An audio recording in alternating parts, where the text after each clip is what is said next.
Natad sa politika sa Mandaue City, gikalipay sa grupo sa kanhi mayor ang endorsement nga ilang nadawat.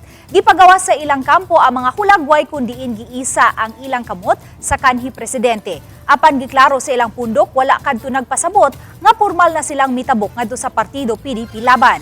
Kaya ang ilang mga sakop nagikan gani sa lain-laing mga partido. Si Cortez, dihang mayor pa mibiya sa mong partido sa miaging tuig aron musud sa administration party karon.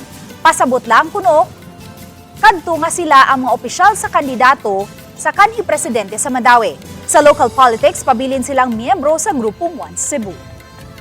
We're not joining the PDP Laban party, but we were just asking for the endorsement of the former president Rodrigo Duterte.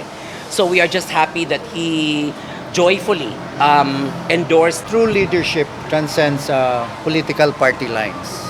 Unya nalipay kog dako si kinsa man si Jonas Cortez nga mo balibad kung i-endorser ni especially sa atong former president.